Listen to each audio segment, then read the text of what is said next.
Hear God's word with me, John chapter 2, starting there in verse 1. We're going to read the first 12 verses. John chapter 2, starting there in verse 1. On the third day, there was a wedding at Cana in Galilee, and the mother of Jesus was there, and Jesus also was invited to the wedding with his disciples. When the wine ran out, the mother of Jesus said to him, "They have no wine." Jesus said to her, "Woman, what does this have to do with me? My hour has not yet come." His mother said to his servants, "Do whatever he tells you." Now there were 6 stone jars there for the Jewish rites of purification, each holding 20 or 30 gallons. And Jesus said to the servants, "Fill the jars with water." And they filled them up to the brim, and he said to them, "Now draw out some and take it to the master of the feast." So they took it there, and when the master of the feast tasted the water, now it became wine, and did not know where it came from. Though the servants who had drawn the water knew, the master of the feast called the bridegroom and said to him, "Everyone serves the good wine first. When people have drunk freely, then the poor wine. But you have kept the good wine until now." This is the first of the signs Jesus did at Cana in Galilee and manifested his glory. And his disciples believed in him. His disciples believed in him. After this, he went to Capernaum with his mother and his brothers and his disciples, and they stayed there for a few days. Somewhere between 182 to 260 individuals died at the Battle of the Alamo. There was events of Texans who were fighting for their independence, and yet they were outnumbered by so much that they sacrificed their all trying to fight for their freedom. It's a battle that's gone down in history, that's remembered for the courage of these soldiers, the ultimate sacrifice of these soldiers, in which if you go to the battle site today, you can walk through, and upon the wall to the entrance, there's all these pictures there with the names of these soldiers that sacrificed their all. As it is said, remember those in the Alamo. One of those soldiers was a soldier by the name of James Butler Bonham. James Butler Bonham was a major of the cavalry unit, a man who ended up dying in the chapel trying to fight for his freedom. But interesting enough, his picture is not there. There's a picture next to his name, but it's not his. It is said that nobody ever took a picture of this man. There's no picture in existence. So the question is, who is this man whose picture is there next to his name? Well, the plaque next to this picture tells us what we need to understand. It says James Butler Bonham. No picture of him exists. But here is a picture of his nephew who resembles James Butler Bonham to a T. The description says his family has placed it here so that anybody who wants to look will be able to see what James Butler Bonham looks like.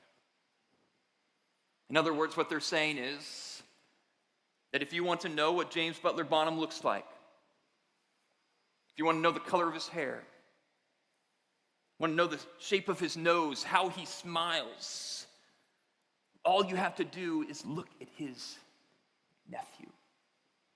That his nephew so closely resembles him that by looking at his nephew, it's like looking at James Butler Bonham himself. You look at one, it's like looking at the other. The question I ask you this morning is, can that be said of you? That those who don't have a picture of what God looks like, don't understand his heart, don't understand his actions or kingdom purposes, could they look at you and by looking at you could get a glimpse of God's heart, of God's actions and his kingdom purposes? By looking at you, can other people see a picture of God? Tough question. I think we'd all say we fall woefully short of that standard.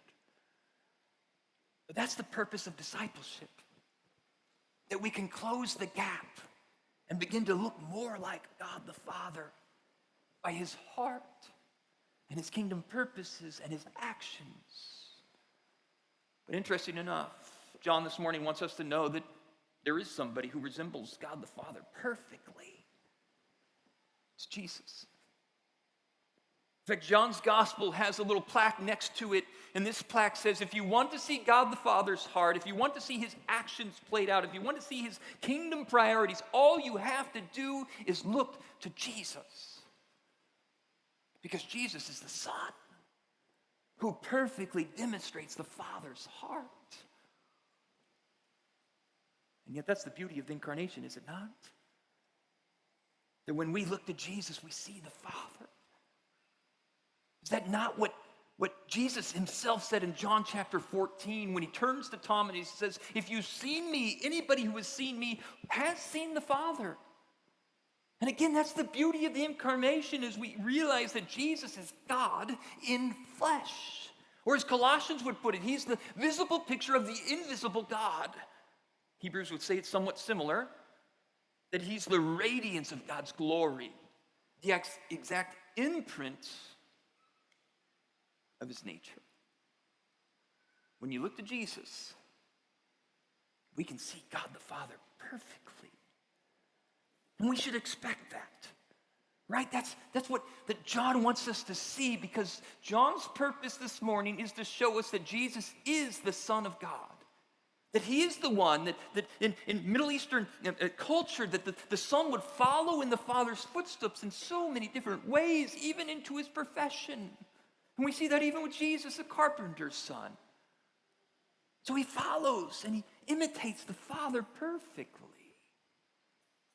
In fact, this morning, we are going to understand John's purpose in his entire gospel is just that. It needs us to see that Jesus is the Son of God. That looking to Jesus, we see the Father. And he's going to do that in so many different ways. But really, John's gospel, he's showing us 7 signs. This morning, he's going to show us 7 signs. This is the first sign. And as John says, what is the purpose of these signs? He says at the end of his gospel, he says Jesus did perform many other signs. But I've listed these signs here that those would see these signs and know that Jesus is the Son of God, that he is the Son of the Most High. He is the Christ. And by believing, those would have eternal life. So notice John's purpose. He's showing us these different signs of Jesus, or what we would say these miraculous interventions by Jesus, all for the purpose to show that Jesus is the Son of God. And interesting enough, this first sign is right here demonstrated in our passage this morning. Notice where it takes place. At a wedding. A wedding. We're able to see Jesus and God's heart in so many different ways, maybe in ways we haven't seen before. Here he is, feasting. He's having a party. This party would last sometimes for weeks. He's having this party, maybe even dancing to the music. So again, if last week we saw Jesus and are called to imitate him as he sacrificed it all in the cost of disciples, so this morning we see how we're called to imitate Jesus in kingdom joy. What does it look like to be a disciple marked by joy of the kingdom? Interesting enough, again, our passage opens up with a wedding. Immediately in our text, we're told that there's a problem at this wedding. What is this problem? They're out of wine. So Jesus' mother comes to Jesus in this moment and says, Jesus, we're out of wine. And interesting enough, notice how the party starts. It starts with a problem. And what we're going to see in this text is very interesting. Jesus is pointing to this crisis, and he's going to lever this crisis to once again point to who he is. Notice his purpose is to show us he is the Son of God, to show us his glory and his might, that he's different, that he's the King of all kings. And it centers on a problem. The whole story centers around a problem, a crisis. Are you seeing that? That Jesus uses this crisis, uses a problem to show off his glory to the people, to reveal his power and his might. And yet, how often does he do the same thing in our own lives? How often does Jesus use a crisis, use a problem to show off who he is, his might? Which means we don't really like crises or problems in our lives, but often we need them to see Jesus more clearly. We don't like crises. Sometimes we need them to see Jesus more clearly. Like that's exactly what he's doing in our passage. He uses this crisis, and he leverages the crisis to be able to show off his might. Because the question we ask, though, is, what's the problem with not having wine? Right? It doesn't seem that big of a deal to us. But you have to understand this is a major problem. First century times, hospitality is key. It's center to how they begin to live and grow their reputation. So for a groom who was responsible for providing for the guests, sometimes these weddings would, again, last sometimes a week or more. He was responsible for providing hospitality for his guests, and for him to not provide hospitality was a faux pas in that culture. So much so, hear it now, that a bride's family could literally sue the groom's family because of this faux pas, this mistake, this crisis. Because notice, the bride and her family's reputation is tied to the groom and his ability to provide hospitality for those in the community. And for him to run out of wine was to show that he wasn't showing hospitality. And therefore, his reputation in the community would be ruined. It's hard to do business after that. And in a small community, that lasts. So literally, there is lawsuits in the past of brides who would sue the groom for a faux pas like this. So in so many words, notice what Mary is asking. She's not asking just for water turned into wine. Her request is, Jesus, can you save this man's reputation? And again, he's going to use this crisis from this man to be able to show off his glory. Sometimes we don't like crises, but we need them to be able to see Jesus more clearly. What is a crisis? Brian Lawrence, I think he says it well when he says this: a crisis happens in our lives when we have more questions than answers. Many times in our lives in which we have so many questions and we don't have the answer for it, those times, the crisis, is when the kid is misbehaving and we don't know how to correct their behavior and it's just getting into trouble and we don't know what to do.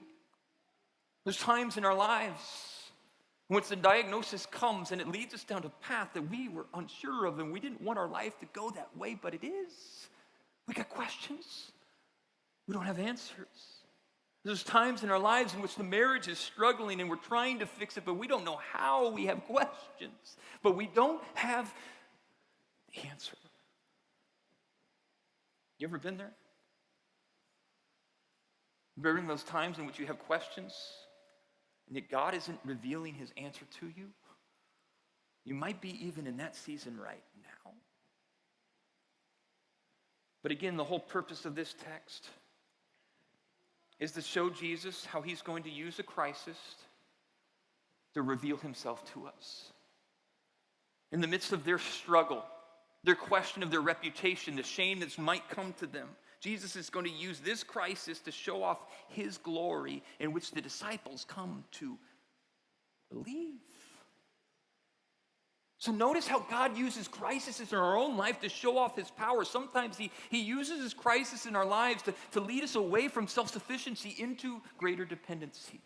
Sometimes he uses these crises in our lives to remove those idols in our lives. Sometimes he simply uses the crisis to get our eyes open, once again to see that there's nowhere else we can turn than to him.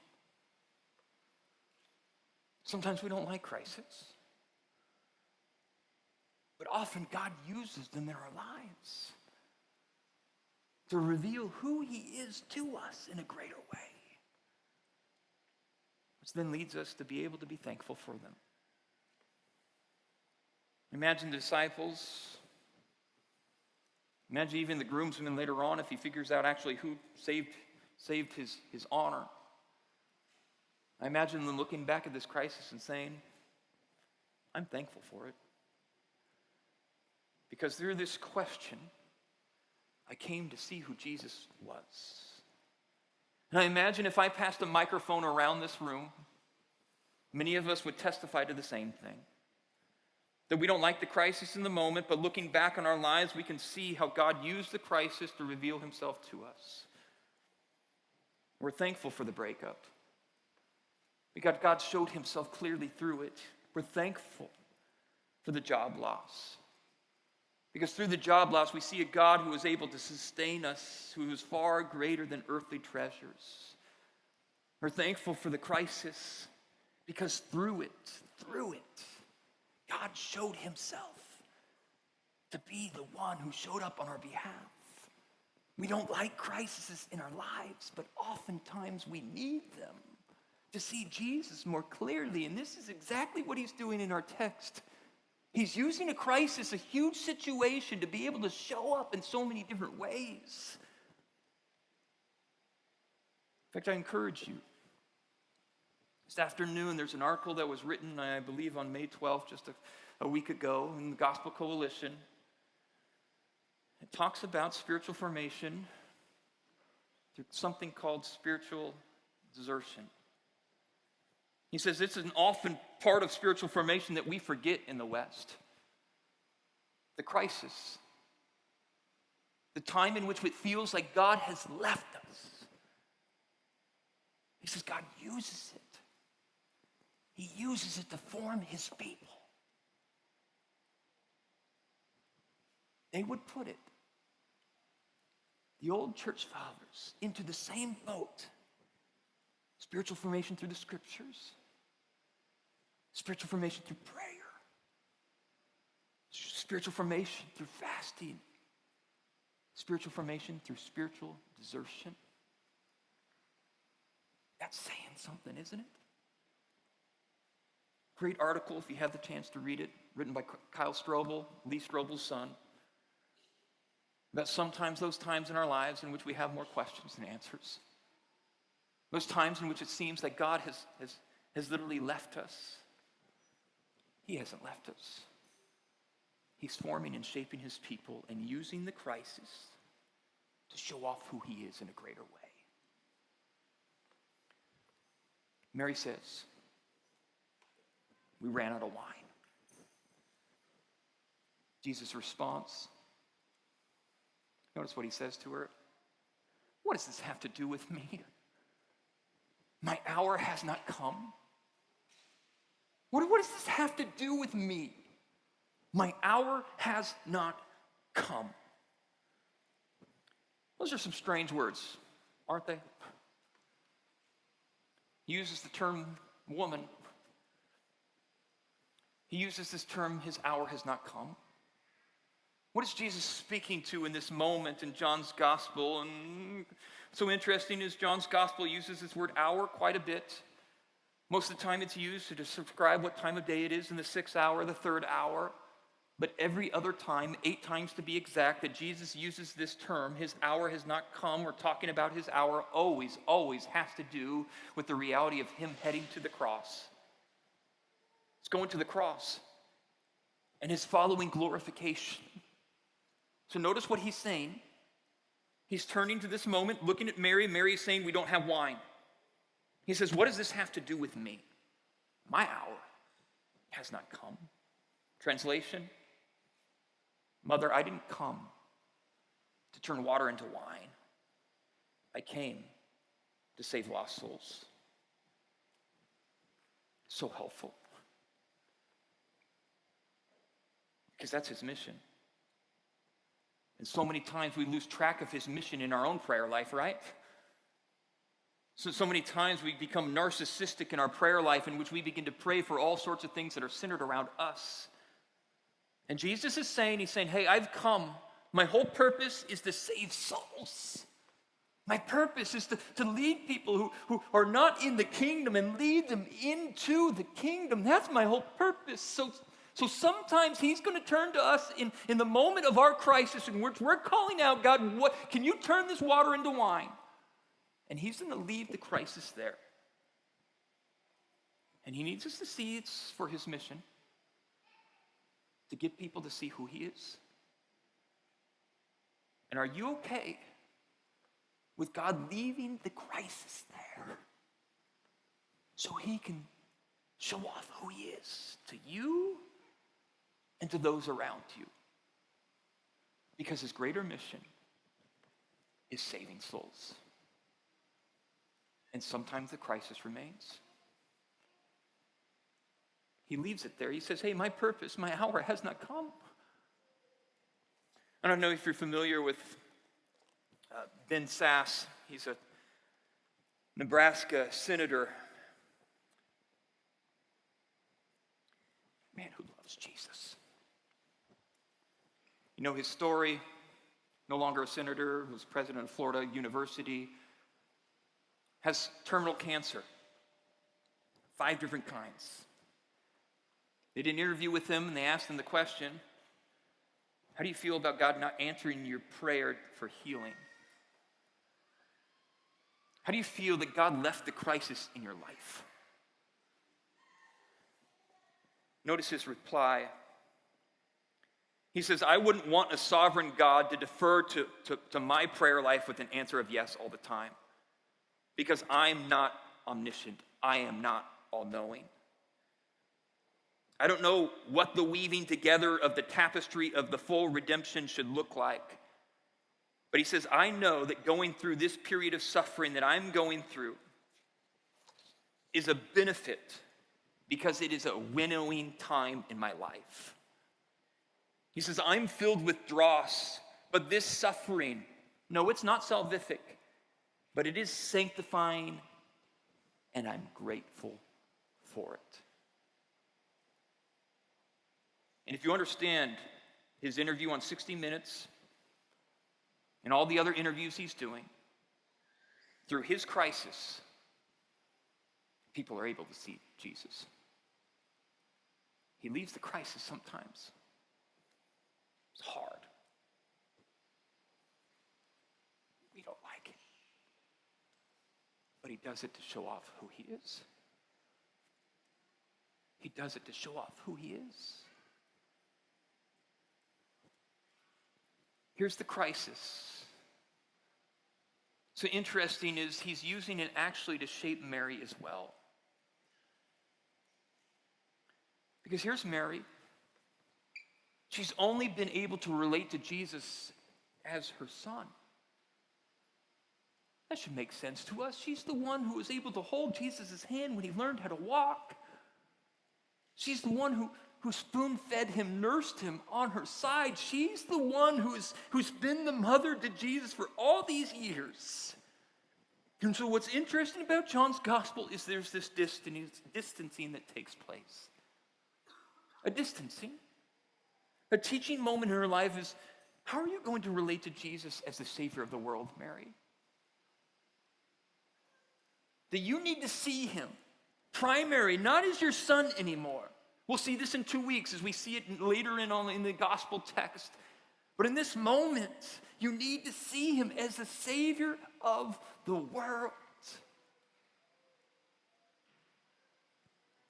And we see the transformation right before our eyes. Because she doesn't skip a beat. Jesus says, woman, what does this have to do with me? My hour has not come. And you catch her words in the text. She turns to the waiter and says, do everything that Jesus says. In other words, I know my son's character. I know he's a merciful king. She remembers back to those promises in this moment of who Jesus would be, that he would be Son of the Most High God, that he would come in the line of David and he would lead his people to a kingdom.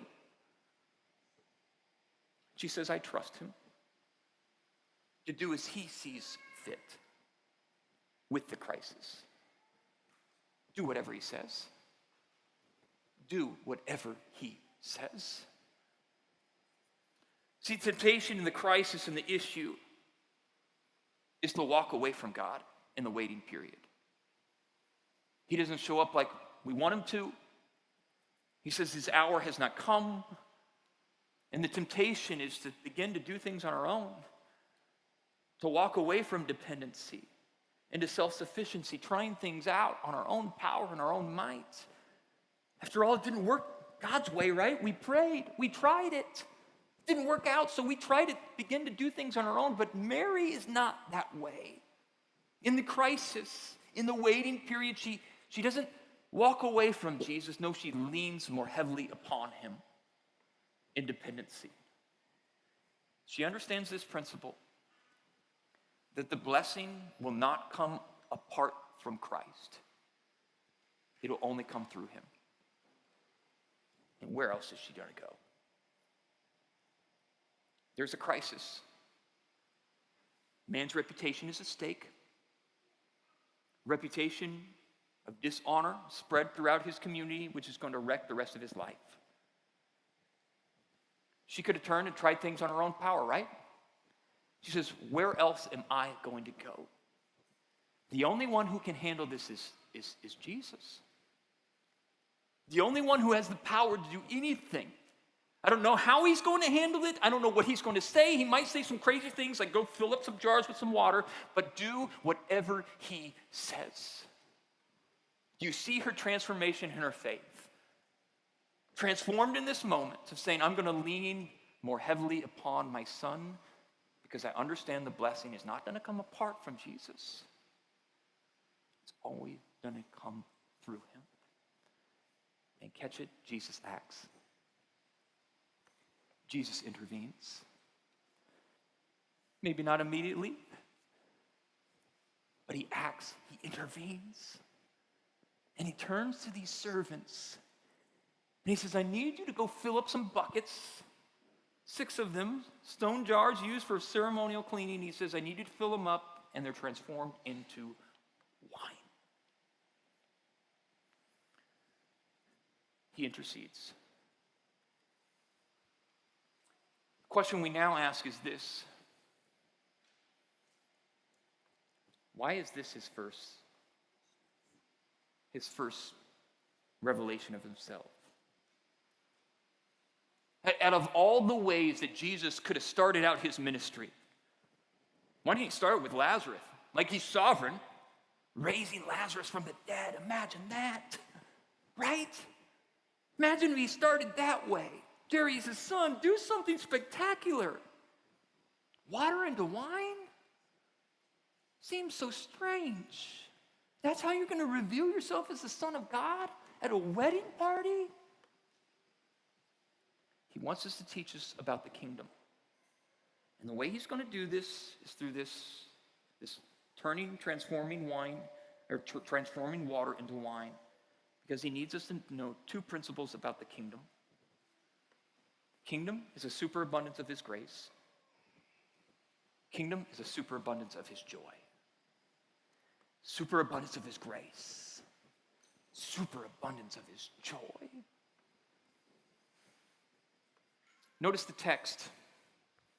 The text specifically tells us that these are 6 stone jars used for ceremonial cleaning, which means that these jars were used for the principle of those coming in, Jewish custom. You would come in, you would have to wash your hands before you had a meal, and in between every part of that meal. You would wash the utensils in these jars. And he's going to use these jars and transform them into wine. Notice what he's doing.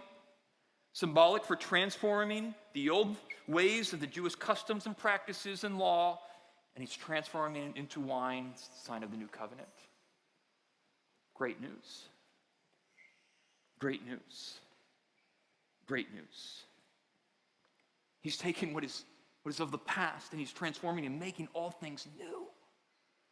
Because so many times in our lives, we want to go back to the old way. Man, the law makes us feel good. We get a little check mark. Usually what we do is we only pick the things that we are able to obey in the law. Because that's what makes us feel good, right? We don't do the ones we can't. So it puts us in control. I have a little checklist of what I can do, what I think is holy, and when I'm making that mark, man, I feel good. But then the reality hits us. And we can't even do the easy ones, right? Give us a list of the things we're called to do. Love our neighbor. And we can do it for a little bit until the neighbor says something we don't like, does something we don't like to us, and immediately we fail at loving our neighbor. And that was the easy one. And then we see all the rest. That I'm called to not fear or be anxious about anything. That I'm supposed to have control over my tongue. That I'm called to love not just my neighbor, but my enemy. And the list goes on and on and on. And then the law becomes this weight upon me. As Martin Luther would say himself, like this hammer that just reminds me of my own depravity. I wake up in the morning trying to fulfill the law in my own power, and by night I realize how much I failed, and that hammer just hits into me that I cannot do it, and I'm a depraved and a sinful individual. And it was Martin Luther's life. You study Martin Luther's life, you understand here the weight of the law was upon his shoulders, so much so that he would sit in these confessionals for hours on end, trying to confess his sins to receive grace back. Thinking that the way he was going to do it is by obeying the law, and when he failed, I'm just going to go through this ritual of confession. And he realized it didn't rescue him. Every day, the same routine, hours, until the other monks were getting frustrated. They literally thought he was trying to get out of work because he kept heading to the confessional. Hours, hours, hours. And when the good news of the gospel came, that he realized that the law calls, as he would say this, the law says to do this, and yet it's never done, but the grace and the gospel says believe this, and it's already done because Jesus did it on our behalf. The weight was removed when he heard the good news of the gospel. That it wasn't about our own power to be able to look at the law and fulfill it on our own power, but one who's done it on our behalf did it perfectly as the Son of God. Jesus came to this earth for that same purpose, to fulfill the law, and he did it perfectly so that he would become this righteous sacrifice on our behalf. That we would do this great exchange, hand over our sin and our failure, and he would clothe us with his righteousness and grace. That's the good news. And notice the story.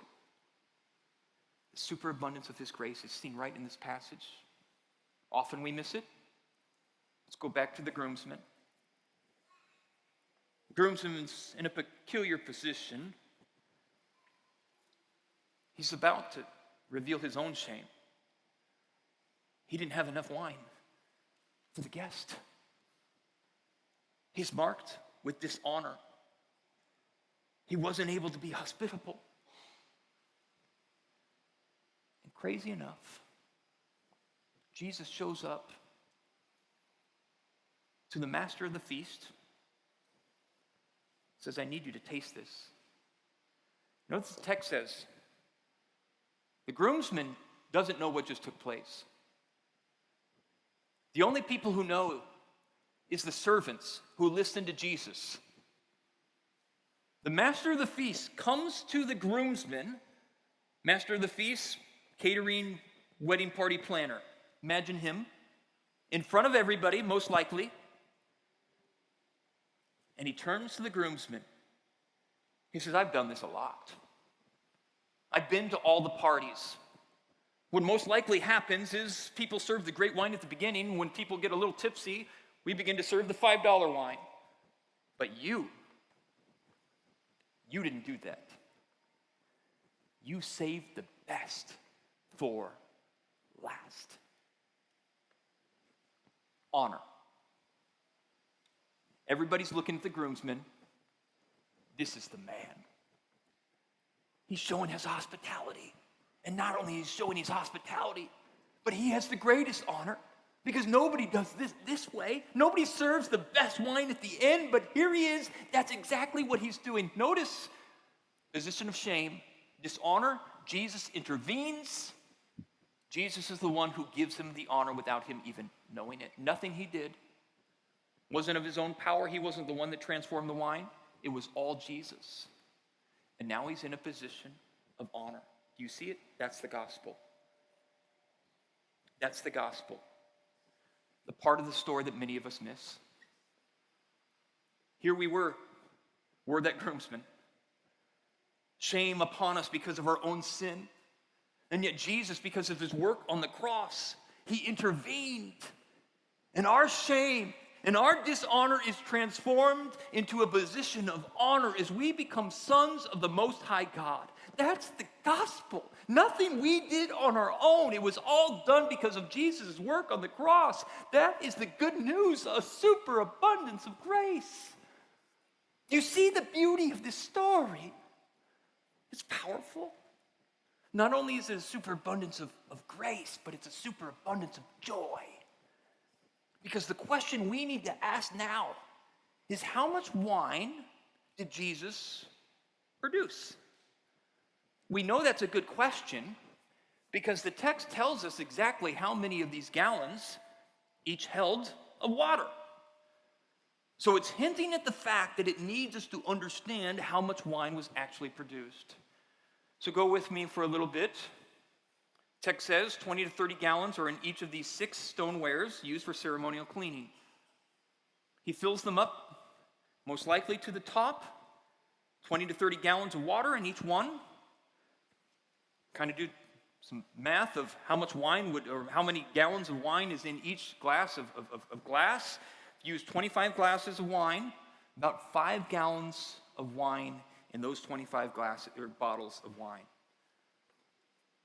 If you do the math, it's over 500 to 900 bottles of the finest wine.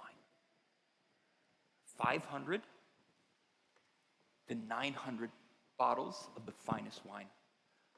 More than enough. More than enough for the guest. It's too much. Superabundance. Why is he doing it? Not only for the groomsmen, as he moved him to a position of shame to honor, but he's doing it for us. Remember, this is the first one, first sign. First time Jesus comes out and says, I am the Son of God, and notice what he does. He transforms water into wine and making a superabundance of wine. Why does he do that? Because the old prophets, Isaiah and Joel and Amos, even in Genesis at the end, the son of Judah would come. And there would be a time when his kingdom is ushered in which wine would be flowing from the mountaintops and dripping from the hills. All the prophets are talking about the kingdom coming, a time in which the mountains would be flowing with wine, the hills dripping with the juice from the vine. Genesis would even say that the donkey would be tied up and it would be so full of wine that it would lead up to his stomach. Jesus is saying,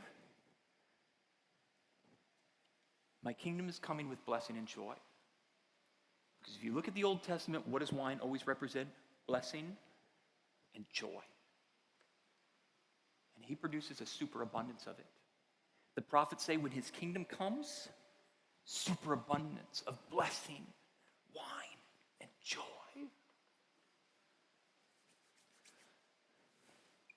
First sign. First miracle Jesus performs. Catch it? It's at a wedding. Where do we see him in Revelation? When is our next vision of Jesus? When he makes it into heaven. It's at the wedding supper of the Lamb, the wedding feast. His first one at a wedding, he ends at a wedding. Everything in between is joy and blessing, part of the kingdom. And he starts here because he says, this is what my kingdom is about. Last week, cost of discipleship. Why is it worth sacrificing it all? He starts here to say, this is why. Because when you lose your life, you find it. It's all joy. It's all blessing. Even in the crisis, kingdom people can have joy because we have a king who is alive. We have a king who loves us. And we have a king who has promised to see us again in heaven at that wedding supper of the Lamb. This text, so powerful. Sometimes we don't need crises, but through the crisis, he shows up and reveals himself even stronger. And as you go through that molding and shaping time in your life, it's not fun. But when you come out on the other end, you come out a changed individual. Because his purpose is to form you into his son's image. And he wants to save more souls. Father, man, we're thankful. We're thankful that we are reminded of the joy of the kingdom. That you are a God who says you begin at a party and you end at a party, and you say your people are going to party for all of eternity. With blessing, overflowing, a superabundance of grace, more than what we could ever ask or imagine. Oh God, we should be marked with joy because of that is our reality. That nothing can separate us from that promise. That nothing, even death, all it leads to is us ushering into your presence, into the kingdom forever. That's our good news. That's our hope. And that's our joy. Would we at Faithful Bible Church be shaped, yes, through the crisis, to come out looking more like you? And would be shaped in the crisis, even through the crisis, understanding our joy is not found anywhere else, but it's found in you. God, do as you see fit. Mold, shape, so that we could look more like your Son, so that you can be glorified in all things. We pray these things unto your precious name. Amen.